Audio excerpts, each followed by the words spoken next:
상을 만들되 길이는 2규빗, 너비는 1규빗, 높이는 1규빗 반이 되게 하고 그 주위에 손바닥 넓이만한 턱을 만들고 그 턱 주위에 금으로 태를 만들고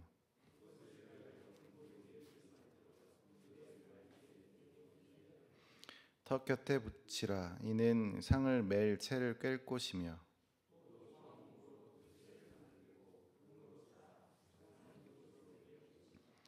너는 대접과 숟가락과 병과 붓는 잔을 만들되 순금으로 만들며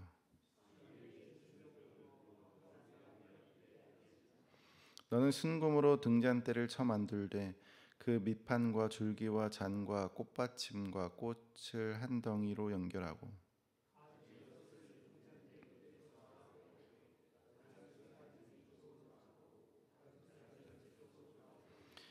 이쪽 가지에 살구꽃 형상의 잔 셋과 꽃받침과 꽃이 되게 하고 저쪽 가지에도 살구꽃 형상의 잔 셋과 꽃받침과 꽃이 되게 하여 등잔대에서 나온 가지 6을 갖게 할지며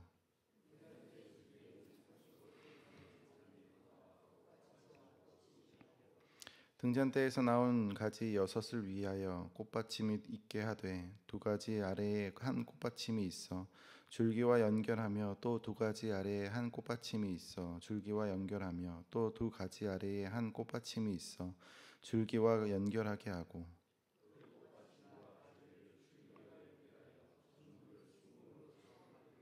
등잔 7을 만들어 그 위에 두어 앞을 비추게 하며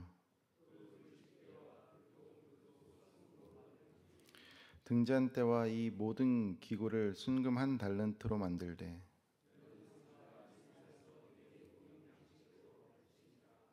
아멘.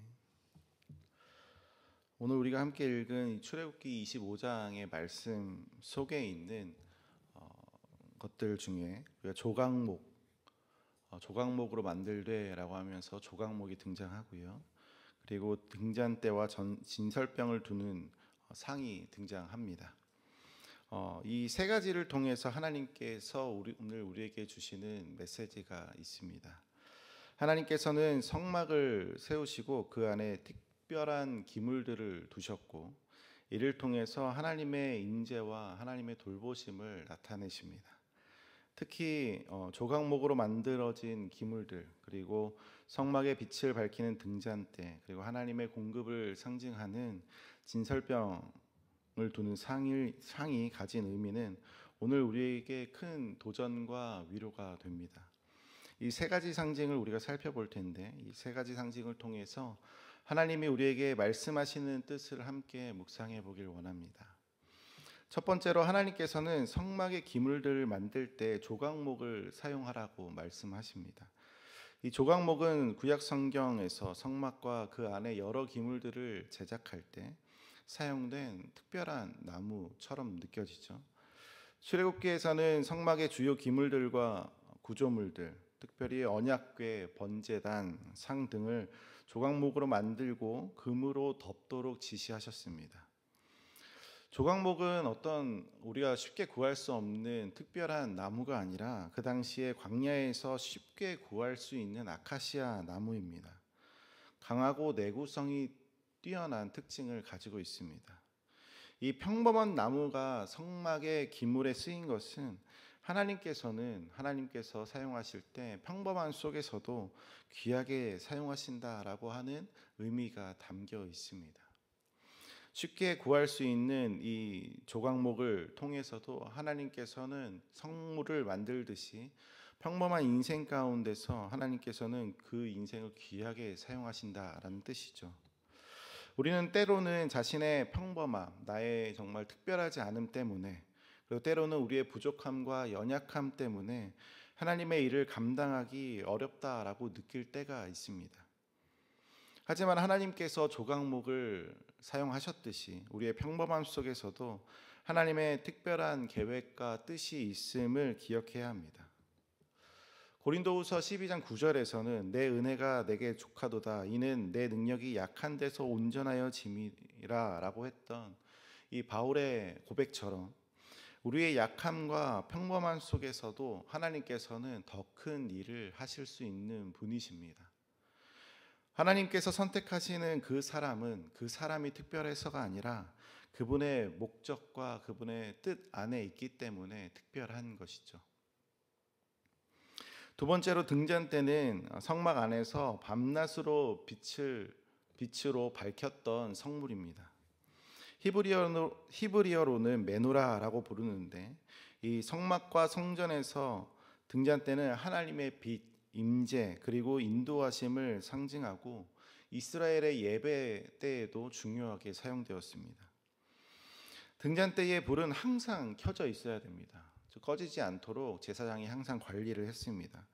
제사장은 매일 기름을 채워 불이 꺼지지 않도록 관리했습니다.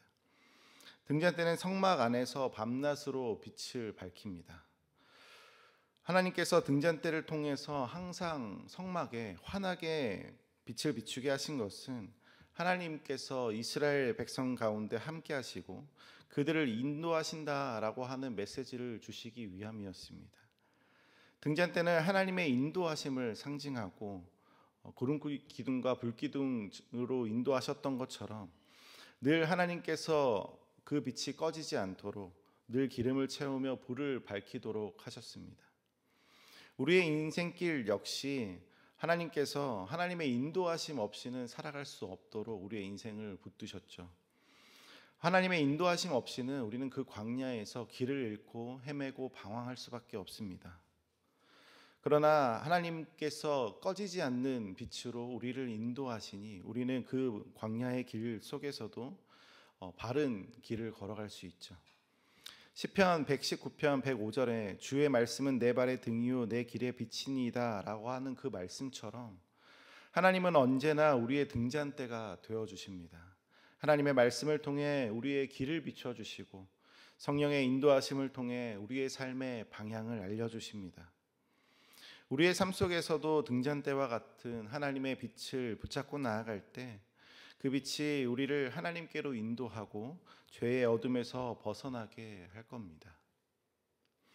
마지막으로 진설병을 놓는 사항입니다. 진설병에 대해서 특별히 살펴보기 원하는데요.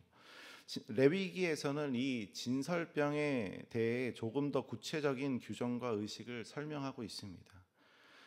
레위기 24장 5절부터 9절에서는 진설병을 어떻게 준비하고 배치해야 하는지에 대해서 구체적으로 지시하고 있습니다.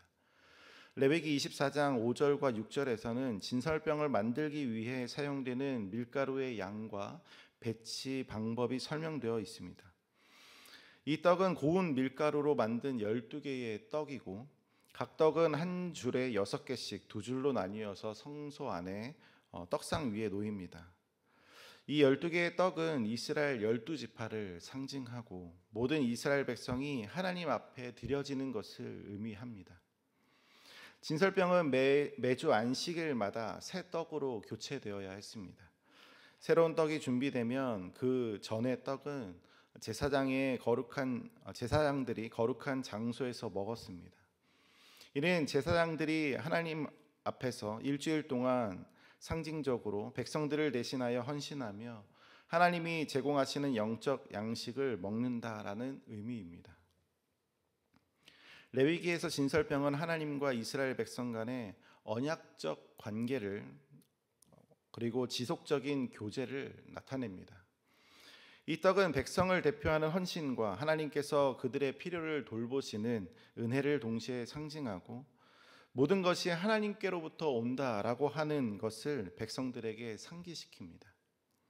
정리하면 진설병은 성막 안에 있는 떡상 위에 매일 놓여졌고 이는 하나님께서 이스라엘 백성에게 끊임없이 공급하시고 돌보시는 사랑을 상징합니다. 떡상에 진설된 떡은 매일 하나님이 주시는 양식이었고 이스라엘 백성에게 하나님의 지속적인 돌보심을 떠올리게 합니다. 이것이 신약에서는 예수님께서 자신을 생명의 떡이라고 말씀하시면서 우리 영혼에 필요한 참된 양식을 주시는 분이시라는 것이 밝혀졌죠. 요한복음 6장 35절에 예수님께서 내가 생명의 떡이니 나에게 오는 자는 결코 줄이지 아니할 것이라 라고 하셨습니다. 하나님은 우리에게도 진설병과 같은 영적 양식을 매일마다 공급해 주십니다. 날마다 우리의 필요를 채워주신다는 거죠. 우리는 이 말씀을 통해서 하나님께서 우리의 필요를 채워주신다는 사실을 기억하고 하나님께서 주시는 은혜가 있다는 것을 확신해야 합니다. 마지막으로 출애굽기 25장 40절에서 하나님께서는 모세에게 산에서 내게 보인 양식대로 만들지니라 라고 말씀하셨습니다. 이는 하나님의 성막이 단순히 건축물이 아니라 하늘에 있는 참 성소를 상징하고 반영하는 모형이기 때문입니다. 하나님께서 성물을 만드실 때마다 보여주시는 이 구체적인 양식과 규례는 하나님의 거룩한 본성을 나타내기 위함입니다. 이로 인해 성막의 모든 성물은 하나님이 정하신 방식대로 만들어져야 했습니다. 하나님께서 보여주신 모형 그대로 만들라라고 하는 이 명령은 인간의 창의성이나 인간의 어떤 깨달음이나 지혜와 생각이 아닌 오직 하나님의 지시와 거룩함에 따라야 한다라고 하는 의미가 담겨 있습니다. 히브리서 8장 5절은 성막이 하늘에 있는 참 성소의 그림자와 모형이라고 설명합니다. 하나님께서 산에서 모세에게 성막의 양식을 보여주신 것은 하늘에 있는 영원한 성소를 본뜬 것이었습니다. 그렇기에 성막은 이스라엘 백성이 하나님의 임재를 경험하고 그분의 거룩함과 속죄를 상기하게 하는 장소로 세워진 것이죠. 성막과 그 안의 성물들은 이스라엘 백성이 하나님과의 맺은 언약을 상징합니다. 그들에게 먼저 언약이 주어졌고 그 언약적 관계에서 하나님께 드려지는 모든 것들, 삶이나 성물이나 그 모든 것들이 하나님의 언약 가운데 있다는 것이죠. 이 언약 관계는 하나님의 명령을 순종하는 것이 중요한 요소였고 하나님께서 명하신 양식대로 성물을 만드는 것은 이 언약의 구체적인 표현이었습니다. 앞서 십계명을 통해서 언약 가운데 있는 사람이 어떻게 하나님의 말씀대로 살아가야 하는지와 또 그 언약 가운데서 예배드리는 자들의 표현이 구체적인 방식으로 구체적인 양식으로 주어졌습니다. 따라서 하나님께서 정하신 대로 만들지 않는 것은 언약을 어기는 것으로 간주될 수 있고 하나님과의 관계에서도 불순종이 되는 거죠. 출애굽기 25장 40절에서 하나님께서 보여주신 이 양식대로 성물을 만들라라고 하신 이유는 하나님과의 관계 속에서 이스라엘이 거룩하고 순종하는 백성으로 서야 함을 가르치는 의미가 큽니다. 이를 통해 하나님이 거하시는 성소가 그분의 거룩함과 하늘의 성소를 반영하는 온전한 장소가 되기 위함이죠. 말씀을 마무리하고자 합니다. 우리는 이 오늘 보았던 등잔대 그리고 떡상을 통해서 떡 대신 예수님과 빛 대신 예수님을 묵상하게 되고 우리는 성막의 상징들이 예수님을 통해서 완전히 성취되었다라고 하는 것을 깨닫습니다. 이 모든 하늘에 있는 것을 보여주신 이 본문이 결국 예수님으로부터 완성되었고 또 예수님으로부터 다시 한번 우리에게 새롭게 주어진다는 사실을 발견하게 됩니다. 하나님께서 산에서 모세에게 보이신 이 양식을 성취하신 분이 예수님이시죠. 모세가 산에서 이 양식들을 보았던 것처럼 우리는 예수님을 통해서 하나님께서 우리에게 주시는 언약을 바라보게 됩니다. 그러므로 우리는 그리스도를 통해 영원히 거할 성막이신 하나님께로 나아가고 매일 주님으로부터 참된 양식과 빛을 받으며 살아갈 수 있습니다. 오늘 우리의 삶에 이러한 하나님의 뜻이 이루어지기를 기도하는 시간이 되길 원합니다. 우리가 때로는 평범하고 연약하고 부족해 보일지라도 하나님이 함께 하신다면 하나님께서 그 조각목들을 통하여서 특별한 기구들을 만드시는 것처럼 하나님이 함께 하시고 하나님의 손길이 우리의 삶에 있다면 그 자체로 우리에게는 충분합니다. 하나님의 빛을 따라 나아가고 매일 하나님이 주시는 그 영적 양식을 먹으며 주님의 인도하심을 의지하는 우리의 모든 삶이 되기를 소망합니다. 우리의 모든 길을 인도하시는 하나님을 신뢰하는 시간이 되길 소망합니다. 함께 기도하겠습니다. 하나님께서 우리를 조각목의 인생처럼 평범해 보이는 우리의 인생을 귀하게 사용하여 주시고 하나님께서 사용하고자 하신다면 그 모든 것들이 주님께서 사용하시는 특별한 것으로 재창조된다는 사실을 오늘 우리는 바라봅니다. 주님께서 매일의 양식을 우리에게 허락하시고 매일 우리가 가야 할 길을 빛으로 인도하신다는 사실을 다시 한번 신뢰하는 시간이 되길 원합니다. 그 모든 것들은 굉장히 구체적이고 하나님께서 예비하신 것들이시며 또한 하나님께서 완성하시고 하나님께서 오늘 우리에게 그 완성된 것을 보여주시는 분이시기도 합니다. 하나님의 언약은 구체적이고 그 모든 것들이 세세하며 주님께서 하신 그 모든 언약들은 결국 완성되고 이루어진다는 사실을 통하여서 오늘 우리의 삶을 붙드시고 인도하신다는 그 모든 것들이 하나님의 계획은 틀림없으시며 하나님의 계획은 완전하신다는 사실로 이어져서 오늘 우리에게 주시는 그 말씀들을 통하여서 또한 우리가 주님 앞에 기도하는 이 시간 주님 앞에 모든 것을 신뢰할 수 있는 마음으로 우리의 마음을 새롭게 하여 주시옵소서. 우리의 모든 삶을 주님 앞에 맡겨드리는 시간이 되길 간절히 소망합니다. 이 모든 말씀 예수님의 이름으로 기도드립니다.